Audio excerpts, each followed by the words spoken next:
Espera. Antes de começarmos mais um Biblioteca de Bolso, queríamos apenas lembrar que o Biblioteca de Bolso e o Bibliotecário de Babel se uniram para uma grande oferta de livros.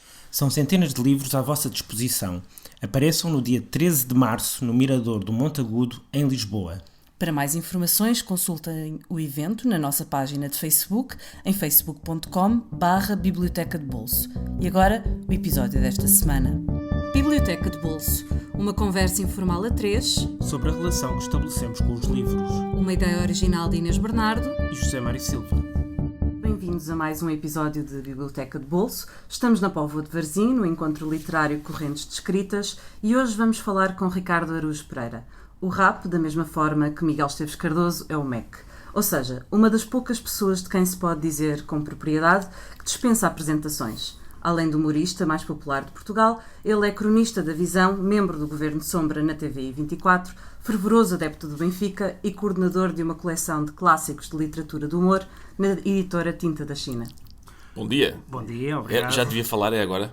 Entra agora, ser. certo, muito bem. Obrigado por teres aceitado o nosso convite. Ora, o prazer é meu. Um escritor guatemalteco chamado Exato. Augusto Monterroso, que tu conheces, disse que só há três temas verdadeiramente importantes: o amor, a morte e as moscas. Exato. Nós achamos que o amor e a morte estão um bocadinho bocado batido, valorizados. não é? Sim. Pronto, portanto, vamos falar de moscas. Vamos a isso. Vamos falar de moscas, e não são as do Sartre, nem sequer o Deus das Moscas do William Golding. Vamos falar de um livro chamado A Flux am Laras-Vag. Exatamente. Um entomologista sueco, Fredrik Sjöberg. E para quem não sabe sueco, portanto, o título quer dizer, a tradução em inglês é The Fly Trap, portanto, a armadilha de moscas, ou traduzido à letra, O Caminho de um Colecionador de Moscas. Que livro é este, Ricardo? Boa questão. Aliás, a frase do Augusto Monterroso é a epígrafe do livro, e eu queria, deixa-me lá ver se eu consigo transmitir o meu entusiasmo por este livro como deve ser. Portanto, o livro é isso mesmo que tu disseste. É uma escolha muito bizarra, acho eu. As pessoas que nos estão a ouvir, aquelas que mantêm o interesse depois de perceberem que vamos falar de moscas, talvez estejam a pensar: mas o que é isto? E enfim, é um pensamento legítimo. O livro é sobre esse senhor. É um entomologista sueco. E o livro fala sobre, basicamente, o estudo dele, que é... Os insetos são uma área de estudos muito maior do que a gente pensa. Ele chama-lhe as notas de rodapé da natureza. E ele, dentro dos insetos, escolheu um tipo de moscas muito específico, que se chamam, em inglês, hoverflies. Eu acho que nós, em português, lhes chamamos moscas das flores. São uns bichinhos. Não confundir com as drosófilas, que são as moscas da fruta. Ora, aí está. Não, essas são banais. Essas são, exato, não são tão interessantes. Porque estas, a natureza dotou-as da capacidade de, digamos, se disfarçarem de abelhas. Eu acho que já todos vimos isto, uns bichos que parecem uma abelha, são assim pretos e amarelos e tal, mas não são na verdade uma abelha. Isso... São contrafação. Tipo exatamente. Os sapatos Mike. Ora aí está. E uma pessoa normal pensa: curioso, há aqui uma espécie de um bicho que parece uma abelha, mas não parece ser. Outras interessam-se por isso e descobrem que então são moscas, na verdade inofensivas, que têm aquela aparência para afugentar predadores. O livro abre com o autor a dizer que na juventude trabalhou numa peça de teatro, aliás, num teatro. O teatro estava a encenar uma peça do Sam Shepard, e o que aconteceu foi ele tinha que tratar de coisas como trazer um cordeirinho para o palco, e também havia uma altura da peça em que um dos atores tinha de vir à boca de cena urinar. E eles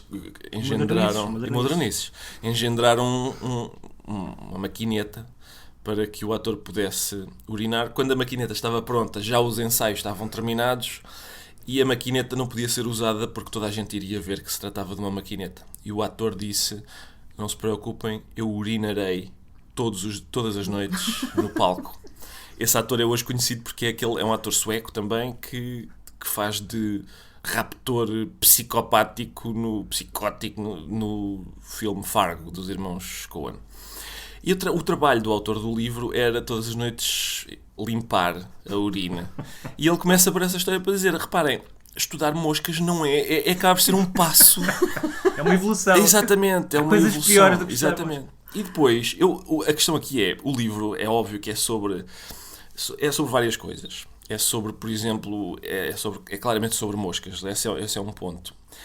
Não vos vou mentir, é também sobre, e isso é fascinante, devo dizer, sobre os ferrinhos que estas pessoas usam para espetar as moscas na sua coleção de moscas.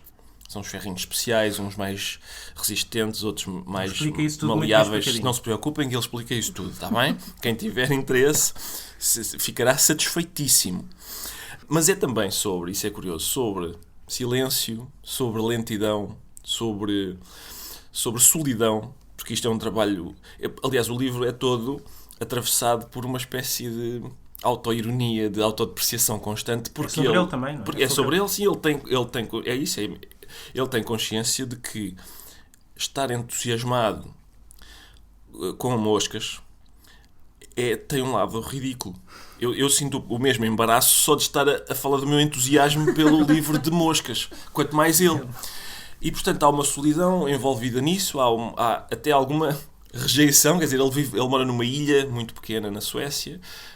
Às vezes há pessoas que passam por ele e dizem, está a fazer? E ele, estou aqui, por acaso, às vezes ele diz, pá, vou experimentar dizer a verdade, está a apanhar umas moscas. Mostra lá o frasco. Isto não são moscas, são abelhas, pá. E ele, não, são moscas. E essa discussão não costuma levar a lado nenhum, às vezes até descamba para promessas de violência.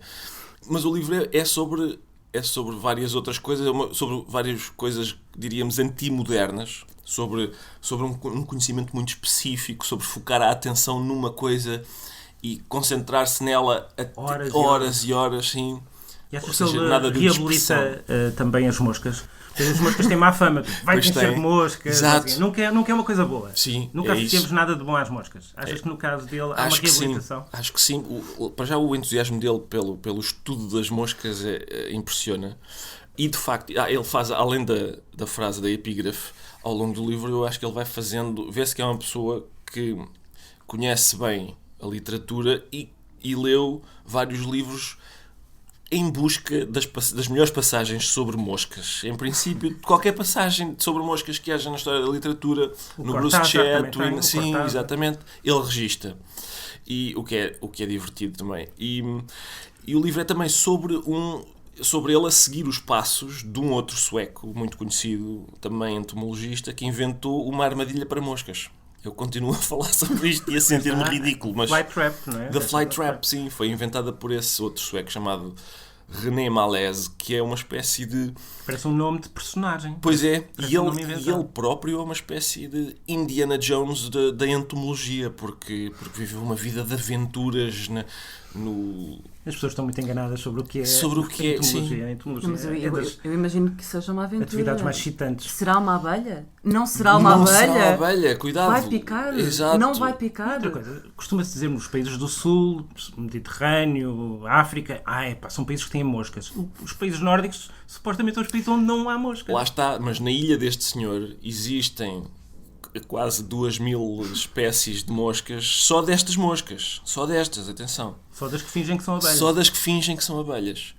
E ele, lá está, sempre que consegue capturar uma que ainda não tinha estudado, ou ainda não tinha, já tinha ouvido falar dela, mas não estava devidamente catalogada ele fica muito, muito contente. E com quem é que fala? Com quem é que ele partilha a Essa é a questão. Ele fala, não fala com ninguém, a ilha é bastante desabitada e ele fala. Quando fala, é assim em congressos internacionais de outros apreciadores de moscas ou através da internet. Sim, através da internet ele comunica com outras pessoas. Devo dizer que eu conheci algumas pessoas assim, eu tirei o curso de Biologia, pronto, sou biólogo não praticante e sei que são pessoas muito respeitáveis. Pois claro. E têm direito ao seu bom nome e não vamos estar... E a estudar o que lhes apetecer.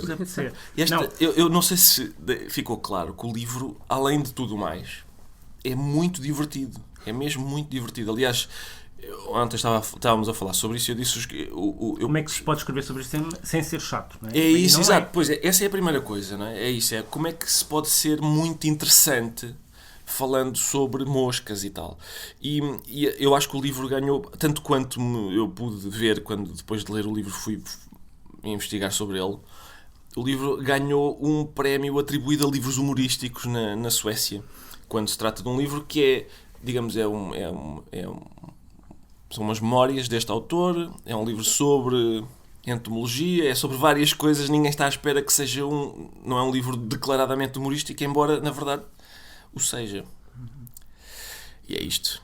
E é isso também que te interessou no livro, que aparentemente não é de humor, mas na realidade... Aliás, eu já não sei como é que fui ter ao livro e não fazia ideia que o livro era humorístico, mas uma pessoa começa a folhear um livro e de repente dá por si a pensar, espera aí, isto é sobre moscas, mas eu estou interessadíssimo nisto, pá. Isto é mesmo muito interessante, não só quando ele fala sobre moscas, mas também quando fala dele enquanto estudioso de insetos, um rústico como eu, não fazia ideia que basicamente que os insetos são um material de estudo interminável. Importantíssimo. Importantíssimo, exatamente. Mesmo os estudos de genética, sem as moscas, seriam impossíveis. Portanto. Lá está. E muito da nossa qualidade de vida enquanto humanos depende das moscas. É preciso dizer isso. Exatamente. E o que eu gostava que ficasse claro no fim desta nossa conversa é que todas as pessoas que cá vieram falar sobre livros que não versam sobre moscas estiveram a falar sobre coisas superficiais e sem importância nenhuma. E esta é a primeira vez em que vamos ao cerne da questão.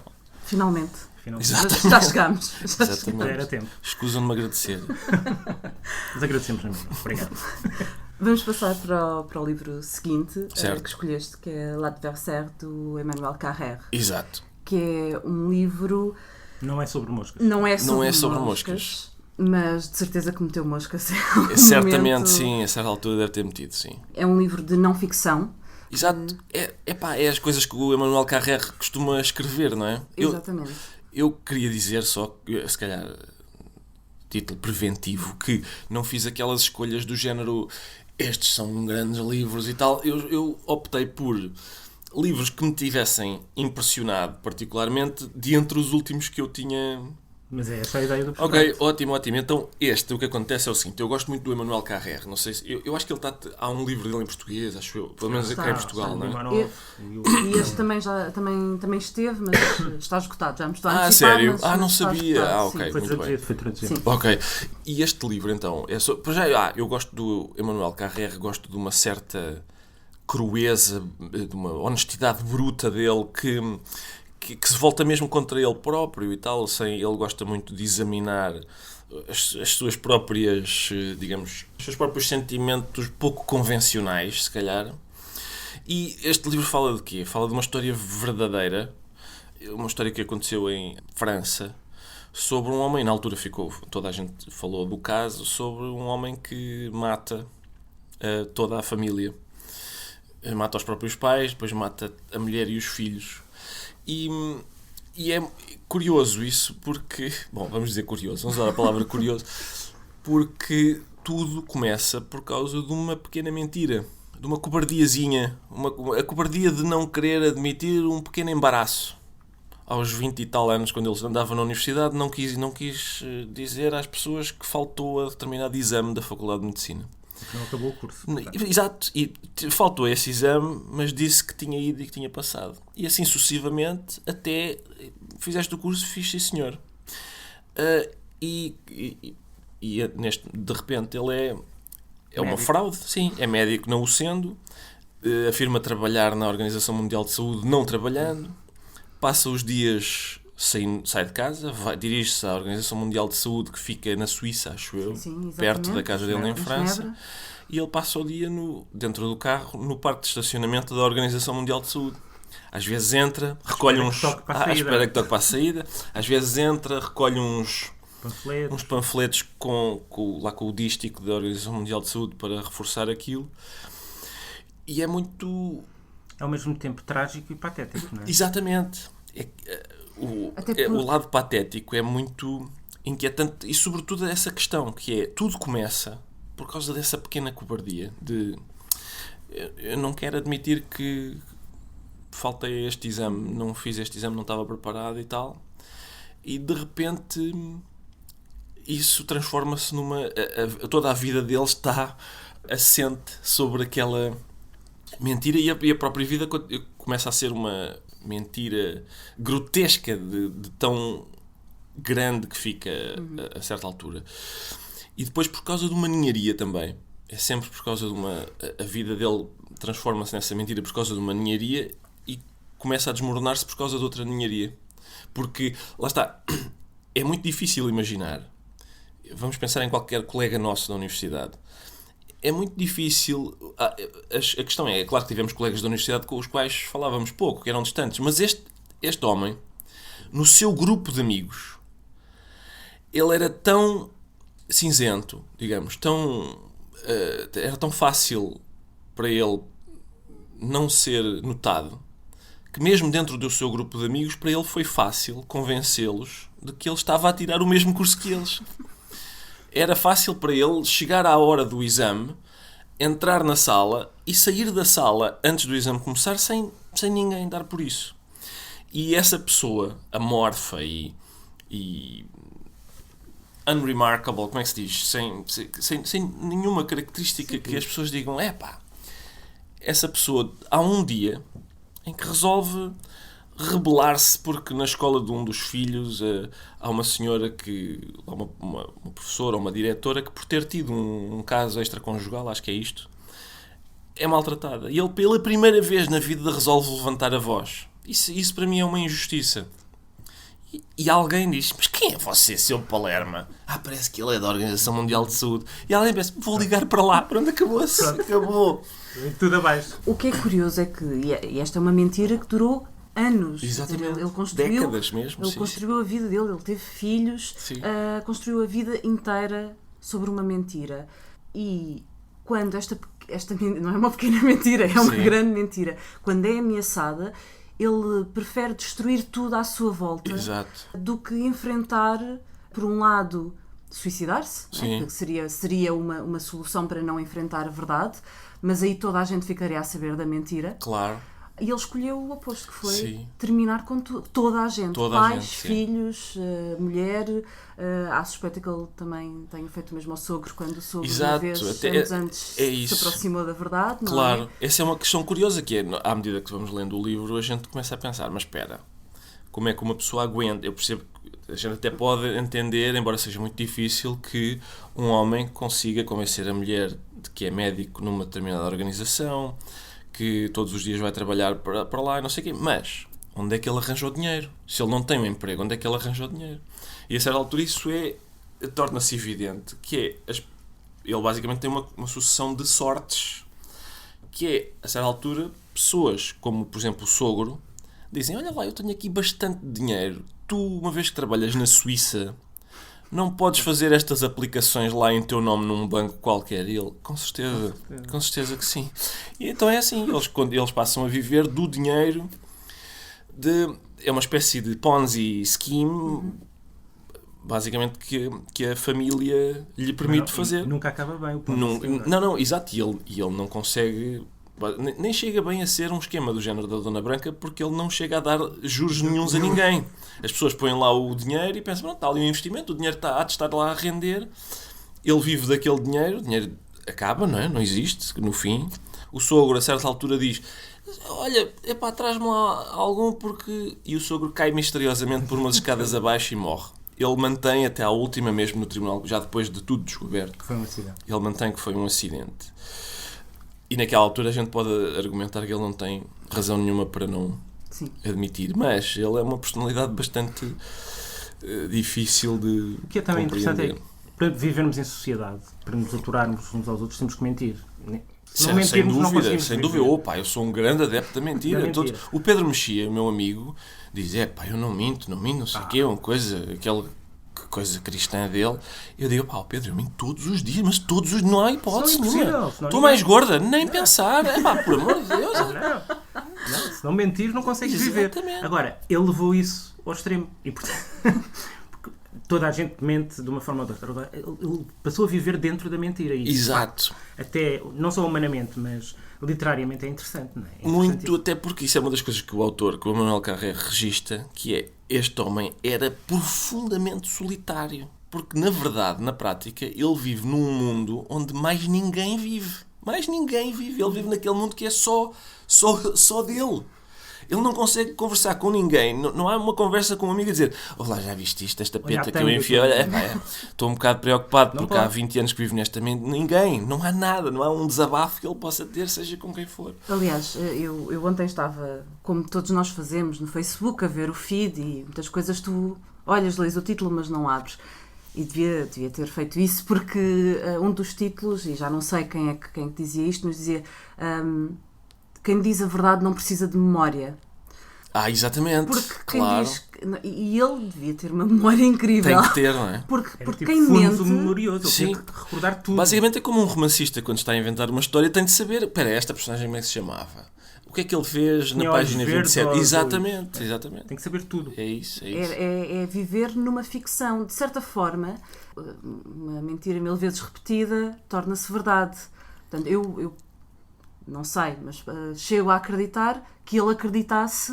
A certo ponto tens de começar a acreditar na tua mentira. Pois é isso, sim, é possível. Exatamente. É possível que, há, aliás, 2 ou 3 alturas, enfim, durante o julgamento, depois enfim, ele converte-se ao... Não interessa, mas ele converte-se ao catolicismo durante o julgamento e tal, e há ali momentos em que, por exemplo, nessa questão de porque não admitir quando tudo parece indicar que ele deu um empurrãozinho ao sogro, porque não nesta fase em que já tudo está às claras, porque não dizer, ok, fui eu.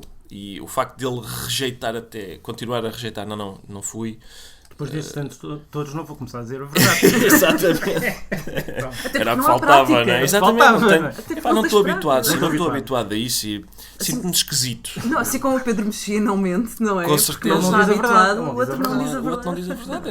As pessoas têm princípios. Exato. E pronto, e há que manter-se fiel a E há que isso. respeitar também. Uma coisa é certa, ele é coerente. Sem dúvida nenhuma. Bom, vamos passar para o terceiro livro, que é Amanhã, de Adília Lopes.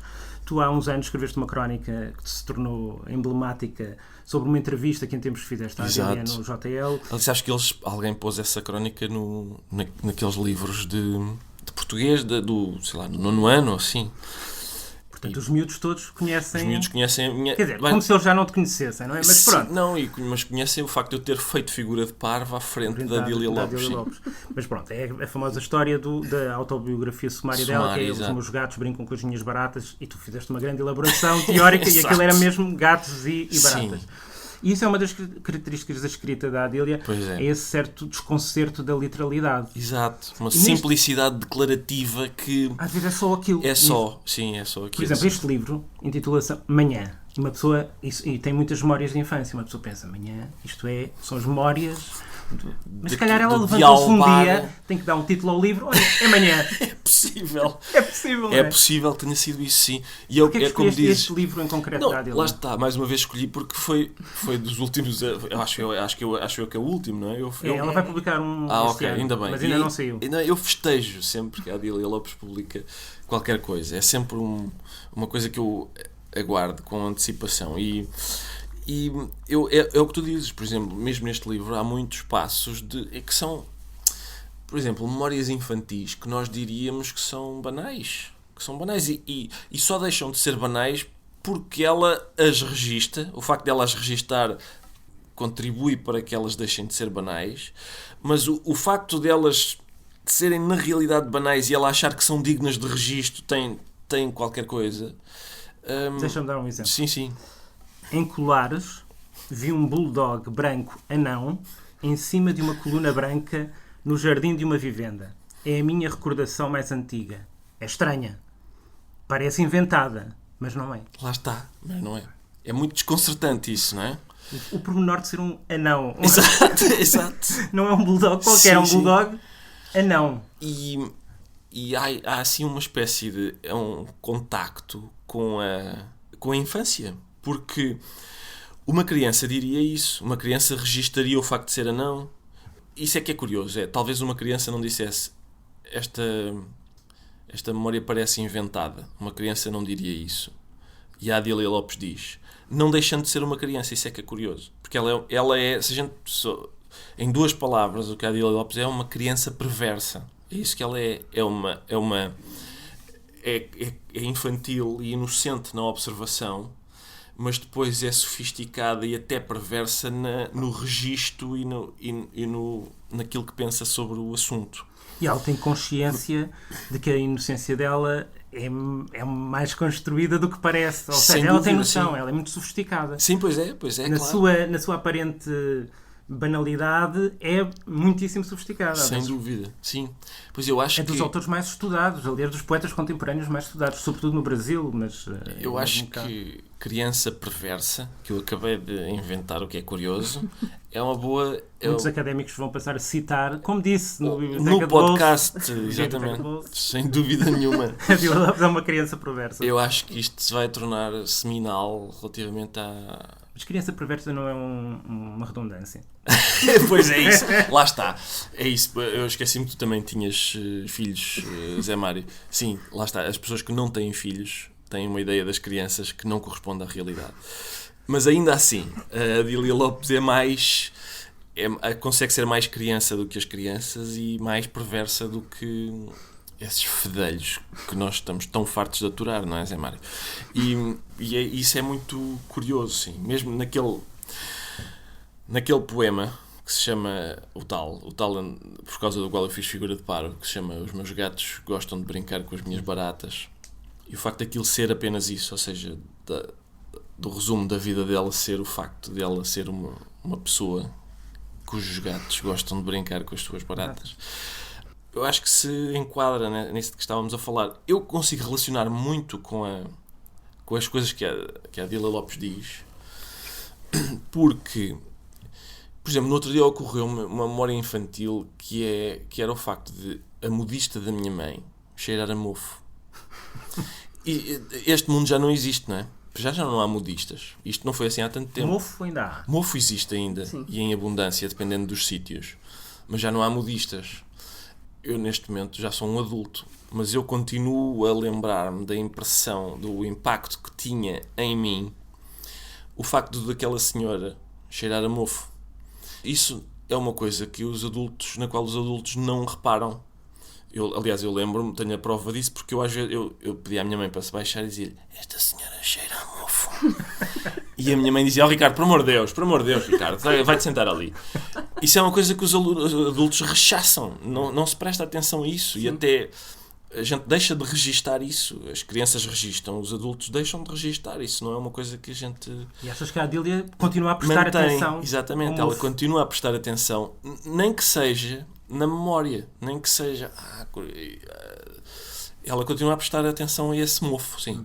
É um exercício sobre o qual tu também te debruças, ou seja, o tentar não perder esse olhar crítico e aos pequenos pormenores? Eu acho que é uma característica fundamental da escrita humorística, do trabalho humorístico, é a capacidade de se manter disponível para olhar para as coisas como se fosse a primeira vez que as estamos a ver. Isso já aconteceu a todos. Irmos na rua ou estarmos num sítio qualquer e uma criança fazer uma observação ou colocar-nos uma pergunta que nos faz pensar, porque isto é engraçado, eu passo por isto todos os dias e o sacana do miúdo fez uma observação que revela que eu, apesar de passar por isto todos os dias, não olho para isto com olhos de ver. E essa capacidade é muito difícil de manter. Eu às vezes falo sobre um exemplo que me acontece sempre que eu mudo de casa. Não foram assim tantas vezes, mas sempre que eu mudo de casa acontece, que é, há sempre um caixote que fica para o último e a gente pensa, amanhã eu... E o caixote vai ficando lá e a gente começa a habituar-se, o caixote já faz parte ali da paisagem. E é preciso vir alguém, a gente convida alguém para jantar e chega lá e ele diz, como é que é possível não teres ali o caixote? E a gente, é verdade. Eu já estou tão habituado que eu já não dou conta do facto daquele caixote ser um elemento que não pertence ali. É preciso vir uma pessoa de fora. A dificuldade, por exemplo, do humorista, digamos assim, é ser a pessoa que vem de fora dentro da sua própria casa. É ser um estrangeiro dentro de si próprio, dentro do seu próprio mundo. E lá está, a Adília Lopes consegue isso através desta capacidade de conseguir ficar perplexa, de conseguir continuar a ficar perplexa com pequenas coisas que nós hoje depois de crescidos, dizemos que são banais. Por exemplo, ela fala da voz das coisas. Não é das coisas, das coisas. E é engraçado, nas suas odes elementares, o Pablo Neruda também fazia o elogio das coisas comuns. Tem uma ode às cebolas, uma ode às piugas, uma ode à colher, ao pão. A Adília faz uma coisa parecida com perfumes, com bonecas de louça, ou, por exemplo, com aquelas esferazinhas, e eu acho isto uma delícia. Sim, pá, dos esferazinhas bolos. prateadas sobre a neve de claras de castelo e açúcar dos bolos de aniversário da infância. Exato. Quem é que não, agora de repente não se está a lembrar daquelas esferazinhas? Sem dúvida. Aquelas esferazinhas Precisavam de ser cantadas, essas precisavam de esferazinhas. ser cantadas e, sobretudo, isso é uma coisa que me impressiona na Adília Lopes, é que o universo dela é fulgurantemente feminino. Por exemplo, é claro que eu já vi essas esferazinhas, eu já as trinquei, já brinquei com elas, sim, fiz as mesmas coisas. Mas ela sabe como é que elas se chamam. Ela sabe o nome daquilo, ela sabe fazer o bolo que tal, ela sabe... Tem a receita. Passada à mão, sim, transferida à exato, mão. é isso, que foi a avó. Um caderninho. Não é? Exatamente, é isso. E o universo dela é isso, é fulgurantemente feminino. Acho que é uma boa... Olha, mais uma expressão. Vês? Para os académicos. Eu acho que é Atenção. isto. Eu acho que é. Epá, já têm duas. Já têm duas. Epá, Já isto saem são... deste programa com mais do que é normal. Exatamente, eu acho. É tão enriquecedor, não é? Olá, vamos fazer isto mais vezes. Olha, e tu achas que a Adília gostaria do livro do entomologista sueco?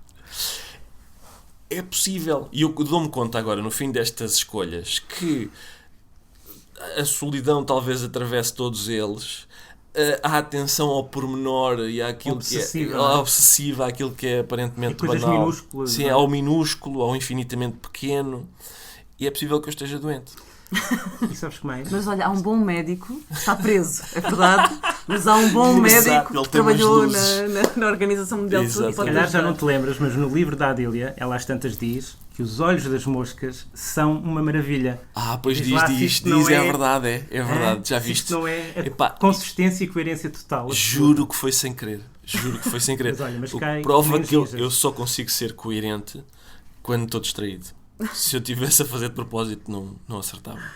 E com esta vamos terminar. Sem surpresa, o livro The Fly Trap, A Book About Summer Islands and the Freedom of Limits, do Frederick Sjoberg, não está disponível em português. Lançamos aqui o repto. Exato, a editora Bárbara Bolhosa, da Tinta da China, que edita os meus livros, eu vou tentar convencê-la Temos a certeza de que terias todo o prazer em fazer o em prefácio. prefaciar, com certeza. Pronto, então lá para o final do ano, não é, Bárbara?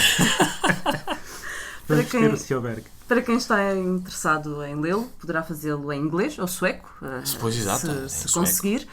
Mas em inglês pode encontrar o livro a um preço de 16€, tanto na versão Kindle como em papel, 9,90 libras se for ao Reino Unido ou se quiser optar pela Amazon inglesa. O L'Adversaire, do Emmanuel Carrère, já teve uma edição em português. Olha, não sabia, Pela pá. Pela Gótica. Gótica. Infelizmente está esgotada, talvez em algum alfarrabista possam encontrar o livro, mas podem também encontrar a versão original em francês, editada pela Gallimard, através da WUC, por 7,26€, ou na Amazon espanhola, que é a nossa preferida, a cerca de 6€. Manhã, da Adília Lopes, editada pela Assírio e Alvim, podem encontrá-lo também a 13€. Ricardo, muito obrigada Eu é que pela agradeço tua... o convite, pá. E agora, tua presença? vai-te encher de moscas. Exatamente, acho que esse é o fim perfeito, não é? Vão encher de moscas de olhos que são uma maravilha. Que são uma maravilha. E são mesmo. Pois são, E são mesmo. pois são. Aquilo é mesmo, ouve lá, mesmo do ponto de vista da engenharia, É aquilo é maravilhoso. inacreditável. E funciona muito bem. Para quem não se enche de moscas e quem vai continuar a ouvir o nosso podcast, recordamos que estamos disponíveis no iTunes e todos os agregadores de podcast. Sigam-nos na nossa página do Facebook em facebook.com/biblioteca de bolso e até para a semana. Até para a semana. Adeus.